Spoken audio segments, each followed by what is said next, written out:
The message came at midnight. No warning, no explanation, just cold words glowing on my screen. You need to leave. Stop contacting us completely. I stood in my small Portland apartment, phone trembling in my hand, and something inside me didn't break. It shifted, locked into place. They had no idea what that moment would cost them. My name is Lisa Jensen, and for 6 years I'd been the foundation nobody bothered to thank. The silent ATM. The emergency fund with a heartbeat. And tonight that ended. Not with screaming or begging. With receipts. People always asked what I did for a living. Financial analyst, I'd say. As if that explained the Excel sheets color-coded by urgency. The budget tracker that never closed on my laptop. The way I checked my bank balance 3 times before buying coffee. Control felt safer than chaos. My apartment reflected that philosophy. Clean lines, organized shelves, a single framed photo of Dad before the cancer took him. Nothing excessive. Nothing wasted. But outside those walls, I'd been hemorrhaging money for years. Mom called it family duty. After Dad died, she'd looked at me across the hospital cafeteria table and said it quietly like a verdict.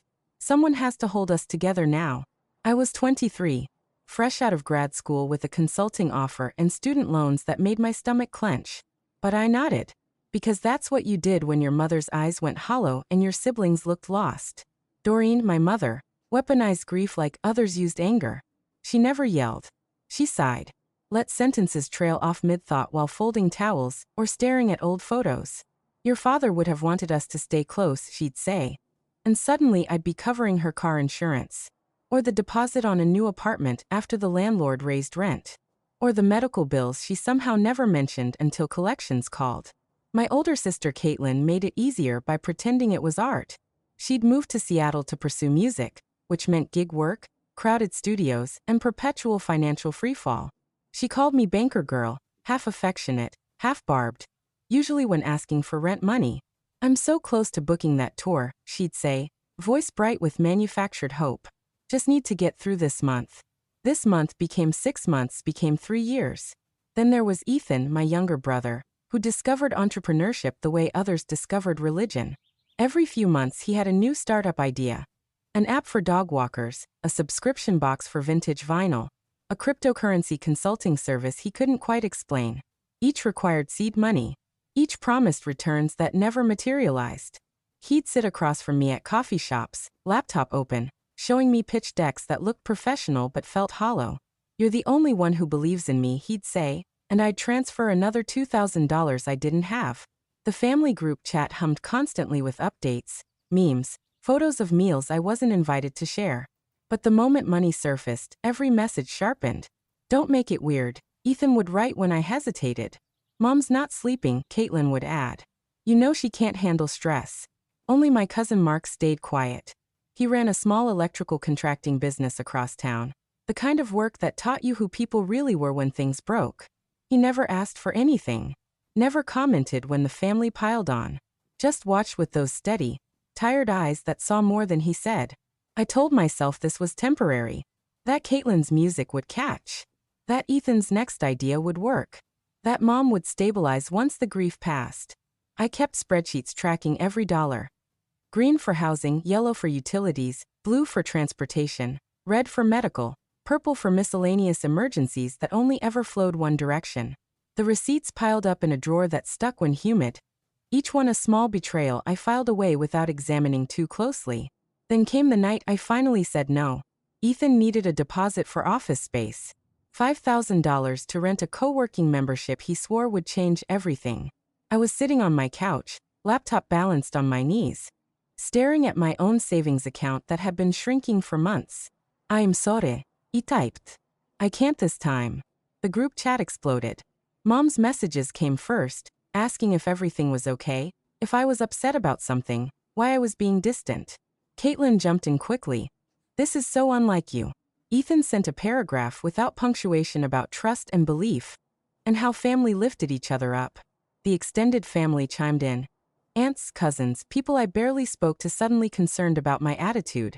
I tried explaining my budget. Showed them screenshots of my expenses. The messages kept coming, faster now, each one sharper than the last.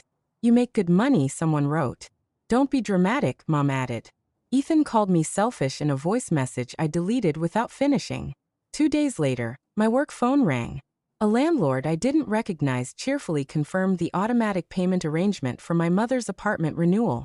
He thanked me for covering a late fee I never authorized. Then he mentioned how helpful Mom had been, providing my work email and office number, so he could reach me during business hours. I sat at my desk, staring at the gray fabric divider separating my cubicle from my coworkers, and felt something cold settle in my chest. They hadn't just used my money. They'd opened doors into my professional life, handed out my information like it belonged to them. That night I drove to Mom's apartment. The hallway smelled like cleaning products and old carpet. I asked them to sit down. Mom on the couch I'd paid for, Caitlin leaning against the wall, Ethan hovering near the kitchen. I need to know what I'm paying for, I said, trying to keep my voice steady. I deserve that much. Mom's face hardened instantly. We feel attacked. Dad crossed his arms. Don't take that tone with us. Caitlin laughed. Should we start tipping you? I left without finishing my thought. The next afternoon, the group chat lit up with a message that felt less like words and more like a door slamming shut. We need distance from you. Stop contacting us completely. I read it 3 times. Sat on the edge of my bed as the light outside faded, and something inside me clicked into perfect, terrible clarity. The silence that followed their message felt unnatural, like the moment before thunder breaks. I stared at those words until my screen dimmed. We need distance from you. Stop contacting us completely. No explanación. No conversación. Just exile delivered through pixels. I didn't cry. I sat on my bed and felt something cold crystallize in my chest. Sharp and clarifying.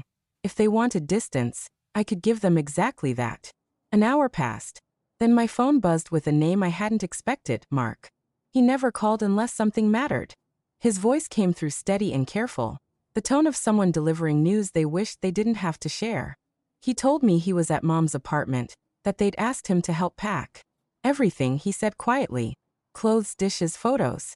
They were moving out. The words took a moment to land. They weren't just cutting contact. They were disappearing entirely, uprooting themselves without telling me where they'd go, leaving me behind like an account they'd closed. Mark hesitated before adding that he'd make sure anything with my name got returned. He didn't take sides. He just dealt in facts. That truth, him standing in their living room boxing up their exodus, hit harder than the message itself. After the call ended, I opened the drawer where I kept my receipts. Years of color-coded proof spread across my floor. Green for rent and mortgages, yellow for utilities, blue for transportation, red for medical bills, purple for the miscellaneous emergencies that always pointed in one direction. I told myself I kept these records for organization. But sitting there on the hardwood, knees pulled in, I finally saw them clearly. This wasn't a safety net. It was a map of every place I'd abandoned myself to keep them afloat. The next evening brought what I should have anticipated. The family meeting. Not in person. They couldn't risk that. Instead, a video call notification lit up my screen with 4 faces staring back at me through separate squares. Mom positioned herself center frame, Caitlin to her right, Ethan on the left, and my Aunt Diane hovering in the background like moral support. Mom started with the sigh, that familiar exhale that meant I was already wrong before speaking. She said they needed to talk about my recent behavior, the way I'd been pulling away, making things difficult. Caitlin jumped in quickly, voice pitched higher than usual, saying I'd become cold, that I used to understand family meant sacrifice. Ethan didn't waste time on preamble. He called me selfish outright, said I'd changed, that the old Lisa would never have abandoned them like this. I tried to explain my budget, pulled up my spreadsheet and shared my screen, showing them the columns that barely balanced, the savings account that had shrunk to almost nothing, the credit card debt I'd accumulated covering their emergencies. Mom's face hardened. Ethan talked over me, saying everyone struggled, that pointing fingers with numbers was manipulative. Caitlin laughed, actually laughed, and suggested I was manufacturing a crisis for attention. Aunt Diane's voice cut through from her corner of the screen. She reminded me of everything my parents had done, how they'd raised me, fed me, sacrificed their own dreams. She asked if I really wanted to destroy this family over money, as if those were equivalent forces. The call lasted 47 minutes. I know because I watched the timer in the corner while they took turns explaining why I was wrong. When I tried to mention the late fee I never authorized, Mom said she'd assumed I wouldn't mind helping. When I brought up Ethan using my information for a credit check without permission, he said that's what family did. They trusted each other. Every boundary I tried to name, they reframed as betrayal. The call ended with Mom saying they'd give me time to think about what really mattered. The screen went black. I sat in the sudden quiet of my apartment and felt that cold clarity deepen. 2 days later, my work phone rang again. This time it was a credit monitoring service alerting me to a new inquiry on my account. Someone had tried to open a business line of credit using my social security number. The application listed me as a co-founder of a startup I'd never heard of. The address matched Ethan's co-working space. My hands didn't shake when I called the credit bureau. Didn't shake when I filed the fraud report. Didn't shake when I texted Ethan asking if he knew anything about a company called Vision Tech Solutions LLC. His response came fast, just exploring options, nothing official. Didn't think it would show up on your end. I stared at those words. Didn't think it would show up. Not an apology. Not an explanation. Just surprised that he got caught. That night, Jacob came over without me asking. He had that quiet way of knowing when silence meant crisis. He sat beside me while I showed him the credit alert, the fraud report, the text exchange with Ethan. His jaw tightened but his voice stayed soft. He said I didn't deserve this, that using someone's identity wasn't love, it was theft. I finally let myself say the thing I'd been avoiding. They're not just using my money. They're using me. My name, my credit, my professional reputation. And they think they're entitled to it. Jacob nodded slowly. Then he asked the question I'd been circling for days. What do you want to do about it? For the first time in 6 years, I knew the answer. I wanted to stop. Not with screaming or ultimatums. With something they couldn't argue against. The truth, documented and undeniable. I spent that night pulling every receipt, every bank statement, every text message asking for money. I organized them by category and date. Photographed each stack. Calculated totals that made my stomach clench. Over $70,000 in 6 years. Money that could have been a down payment on a house, a safety net, a future that belonged to me. The family group chat erupted again the next morning. Where was I? Why wasn't I responding? Mom said Dad wasn't sleeping. Caitlin said I was tearing the family apart. Ethan demanded I stop ignoring them. The messages piled up, each one sharper. More desperate. I read them all. Then I opened a new message and began typing the response they'd forced me to write. I didn't answer their messages that night. Or the next morning. The group chat kept erupting with variations of the same panic. Where was I? Why wasn't I responding? Did I understand how much stress I was causing? Each notification felt like proof of something I'd suspected for years, but never let myself name. They didn't actually want distance. They wanted control. I sat at my kitchen table and spread the receipts across the surface like evidence at a trial. 6 years of payments organized by color, each stack representing a different category of dependency they'd built around me. Green for housing costs. Yellow for utilities they never managed themselves. Blue for transportation expenses that somehow always became emergencies. Red for medical bills that appeared without warning. Purple for everything else. The miscellaneous crises that multiplied whenever I tried to save money. My phone buzzed again. Mom this time, asking if I was okay, saying she was worried. The concern felt performative. Time to extract a response. I turned the phone face down and picked up my camera instead, photographing each stack methodically. Front view, side view, close-ups of individual receipts with dates and amounts clearly visible. Documentation they couldn't argue with or reframe. Jacob arrived sometime after 8 without knocking. The way he did when he knew I needed presence more than conversation. He stood in the doorway looking at the paper landscape covering my table, and didn't ask questions. Just moved to the counter and started making coffee while I continued working. The photos went into a folder on my laptop. Then came the spreadsheet, clean and merciless. 7 columns. Date, category, amount, recipient, purpose, promised repayment date, actual repayment.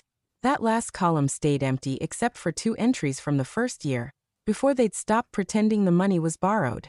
Jacob set a mug beside me and finally spoke, asking what I planned to do with all this. I told him the truth.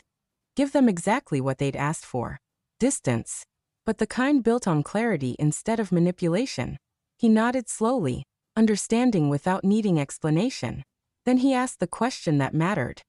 Was I doing this for revenge or for freedom? I thought about that while the coffee cooled between my hands. Revenge would have required anger, heat, the desire to hurt them back. What I felt was colder and cleaner than that. I just wanted to stop bleeding. The next morning I called Dr. Simon, my therapist, and asked for an emergency session. She fit me in during lunch, and I sat in her office describing the past week like reading from a report. The message demanding distance. The discovery of Ethan's credit fraud. The video call where they'd cornered me with accusations. The receipts now cataloged on my laptop. Dr. Simon listened without interrupting, the way she always did, letting silence do the work words couldn't. When I finished, she leaned forward slightly and said something that unlocked the last piece of hesitation. Choosing to protect yourself isn't the same as abandoning them. Financial boundaries aren't punishment. They're survival. I'd needed permission. Not from her specifically, but from someone outside the family system who could confirm that what felt necessary wasn't actually cruelty. She gave me that permission, and something in my chest loosened for the first time in days. That evening I drafted the message. Not the final version, just the skeleton. Short sentences. Factual tone. No emotion they could twist into evidence of instability. I wrote it in the Notes app on my phone, revised it, stripped out anything that sounded defensive or angry, revised again. Jacob read it over my shoulder and suggested one change. Remove the word sorry. I'd written it automatically at the beginning, an apology for setting a boundary. He was right. I deleted it. The message had 3 parts. First, acknowledgement that I was honoring their request for distance. Second, a clear statement that all financial support would end within 30 days. Third, attachments showing exactly what that support had been. Photographs of receipts, the spreadsheet with totals, instructions for transferring accounts and leases into their own names. I didn't send it yet. Instead, I spent the next 2 days gathering additional documentation. Bank statements showing the transfers. Text messages requesting money. Emails from landlords and utility companies with my name on accounts I'd never lived at. Everything organized chronologically, color-coded, irrefutable. Mark called midweek to tell me they'd finished moving Mom's things. He mentioned they'd asked him repeatedly if I'd said anything, if he knew what I was planning. He'd told them nothing because there was nothing to tell. But his voice carried something else, a careful kind of approval. He said he'd found more items with my name on them during the packing, things I'd bought that they'd stored away and used. He was keeping them for me. I thanked him and asked if he thought I was doing the wrong thing. The line went quiet for a moment before he answered. He said he'd watched me carry their weight for years, watched them take without gratitude, watched my life shrink while theirs expanded on my credit. Then he said something I wrote down afterward. You can't set yourself on fire to keep people warm who won't even acknowledge the flames. That night I opened the family group chat and read through the accumulated messages. 53 texts in 3 days. The tone had shifted from confusion to irritation to something close to desperation. Caitlin wrote that she couldn't cover her studio rent without me. Ethan said his business opportunity was slipping away. Mom kept repeating that families communicated, that silence was cruel, that I was hurting everyone. I looked at those messages and felt nothing but clarity. They hadn't wanted distance. They'd wanted me to beg for reconnection, to prove I understood my place as their financial foundation. The exile was meant to remind me of my role. I wouldn't beg. I would give them exactly what they'd asked for, just not in the way they'd intended. My finger hovered over the send button. The message was ready. The attachments loaded. Everything they'd pretended not to know about their dependence on me. Organized into undeniable proof. Jacob sat beside me on the couch, his hand resting lightly on my knee, grounding me without words. I took one breath, then another, and pressed send.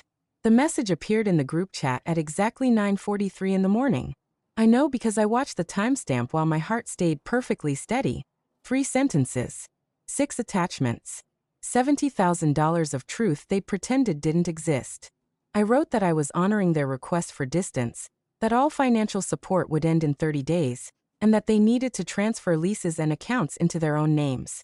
Then I uploaded the photographs, color-coded stacks of receipts, bank statements with highlighted transfers, the spreadsheet showing every payment organized by date and category. For 90 seconds, nothing. I imagined their screens lighting up simultaneously, eyes scanning numbers they'd never bothered to ask about. Then the explosion began.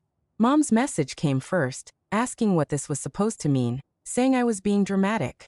Ethan responded with fury barely contained by autocorrect, claiming money wasn't the same as family, that I was weaponizing something meant to be given freely.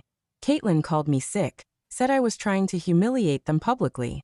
The extended family piled on within minutes. Aunt Diane demanded to know why I was airing private business. A cousin I barely knew said this was extreme. Another wrote that families sacrifice for each other, asked why I couldn't do the same. I typed one response.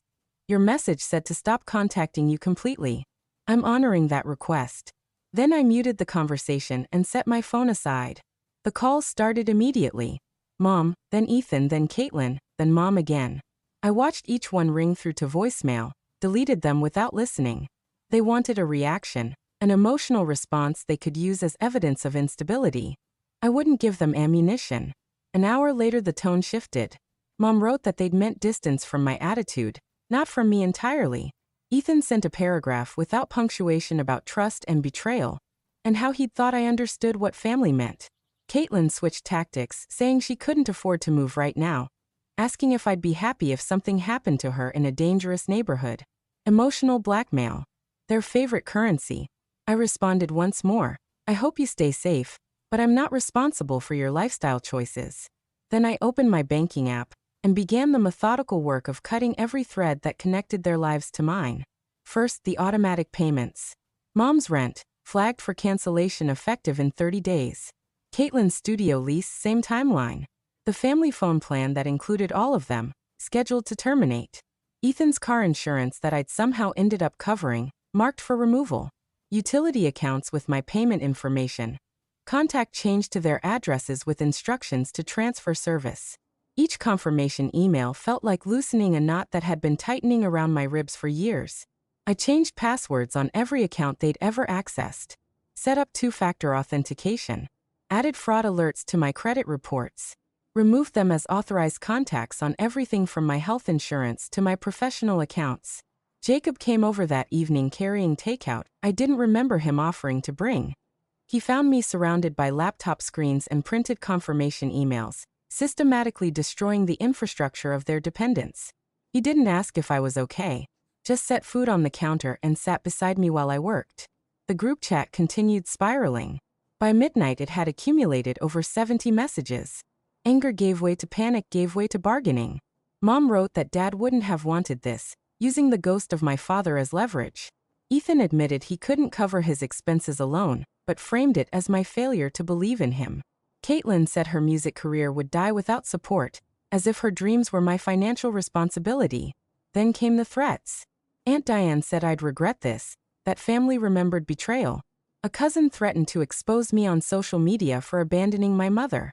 Ethan wrote that he'd make sure everyone knew what kind of person I really was. I read every message with the same cold clarity I'd felt since receiving their exile notice. They were showing me exactly who they'd always been, just louder now that the money stopped flowing.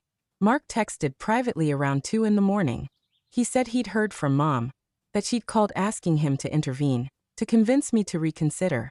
He'd told her he wouldn't get involved but wanted me to know they were scrambling. Then he added something that made me save the message. They're learning what you were worth. They just wish it didn't cost them everything to find out. The next day I received a final desperate message from Mom. She wrote that if I went through with this, I was dead to her. The words sat on my screen like a test I'd already studied for. I stared at them for a long time, not because they hurt but because they didn't. I typed back, "I'm sorry you feel that way." Then I placed my phone face down and walked to the window. Outside, Portland continued existing without awareness of my personal earthquake. Rain streaked the glass. Cars moved through intersections. People walked dogs and carried groceries, and lived lives that had nothing to do with mine. The world was bigger than this family that had made itself my entire universe. I opened my laptop one final time, and sent a last attachment to the group chat. A list of resources, renters assistance programs, utility payment plans, financial counseling services, job placement agencies. Everything they needed to stand on their own feet. Information I'd gathered not from cruelty, but from the same instinct that had kept me organized for years. At the bottom I wrote, "You're capable. You always have been." Then I left the group chat entirely, deleted the thread from my phone. blocked the numbers that had been calling nonstop. The silence that followed felt enormous and clean, like stepping out of a smoke-filled room into clear air. Jacob found me standing by the window an hour later. He didn't ask what I was thinking, just stood beside me, shoulder touching mine, grounding me without words. I leaned into him slightly and felt something I hadn't experienced in 6 years. The freedom of not waiting for the next crisis, not checking my phone for emergency requests, not carrying the weight of lives that had never belonged to me. That night I slept without my phone on, without emergency alerts enabled, without the constant low-grade anxiety that had hummed beneath every breath for longer than I could remember. And when I woke the next morning, the first thought in my head wasn't about who needed money. It was about what I wanted for breakfast. 3 weeks passed in a silence so complete it felt like waking from a years-long fever dream. No crisis texts at midnight. No emergency calls during work meetings. No checking my bank balance with dread before opening my eyes each morning. Just quiet days that belonged entirely to me. I sat in a coffee shop on a Saturday afternoon, laptop open to a spreadsheet that had nothing to do with anyone else's problems. My own budget. My own savings goals.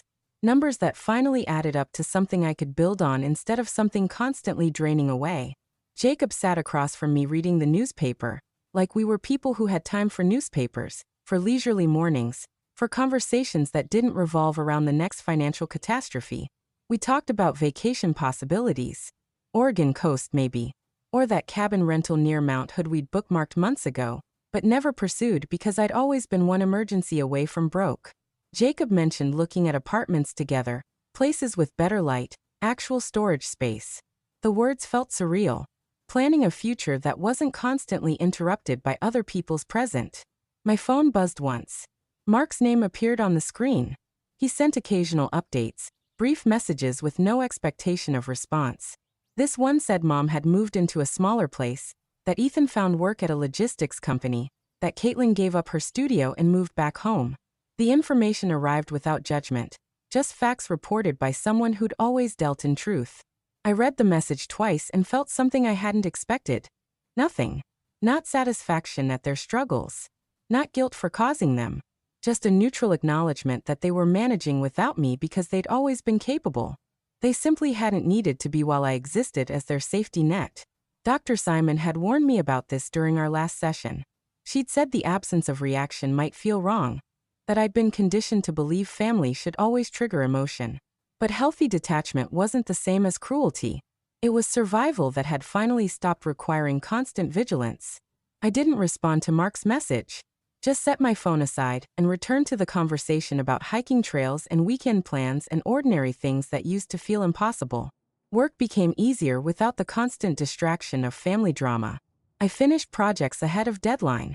Volunteered for a committee I'd avoided because it required evening meetings I couldn't guarantee attending. My boss mentioned a promotion during our quarterly review, said she'd noticed my increased focus and reliability. I realized I'd been performing below my potential for years, always half present because some part of me stayed alert for the next crisis call. The apartment started feeling different too. I bought plants that required care I could actually provide. Replaced the cheap furniture I'd kept because spending money on myself felt impossible when others needed it more. Hung art I'd been storing in closets because decorating felt frivolous compared to covering someone else's utility bill. Jacob noticed the changes before I fully registered them. He said I seemed lighter, that the permanent tension in my shoulders had released. We were cooking dinner one evening when he mentioned it casually, the way you'd comment on good weather. I'd stopped checking my phone every few minutes. Stopped flinching when notifications appeared. The hypervigilance had faded so gradually I hadn't noticed its absence until he named it. One evening Mark called instead of texting.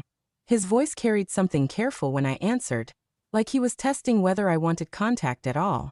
He said he'd been asked to pass along messages, that Mom wanted to talk, that Caitlin thought enough time had passed. He didn't push or advocate. Just reported the request and waited. I told him I appreciated him letting me know, but I wasn't ready. Maybe wouldn't ever be ready. The relationship they wanted required me returning to a role I'd finally escaped. He was quiet for a moment, then said he understood and that he'd handle it. Before hanging up, he added something I'd needed to hear. They were fine. Stressed, but managing. learning what responsibility looked like without a financial safety net they'd never acknowledged needing. That night I thought about forgiveness and whether I owed it to them. Dr. Simon had said forgiveness wasn't a requirement for healing, that sometimes the healthiest thing was simply moving forward without carrying anger or obligation. I wasn't sure I'd forgiven them, but I also wasn't thinking about them constantly anymore. They'd become part of my past instead of the axis my present revolved around. Jacob found me standing by the window again, the same spot where I'd stood after sending that final message. But this time I wasn't processing devastation, just watching rain slide down glass while inside felt warm and stable and mine. He wrapped his arms around me from behind, chin resting on my shoulder, and we stood like that without speaking. The family group chat existed somewhere on a server I'd never access again.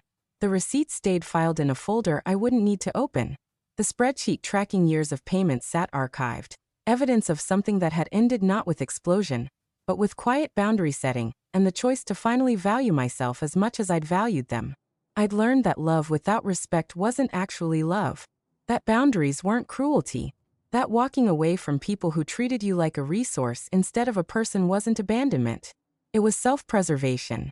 And sometimes the kindest thing you could do for everyone involved was stop enabling their dysfunction and let them learn to stand alone. 3 months after that midnight message demanding distance, I finally had what they'd claimed to want: complete separation.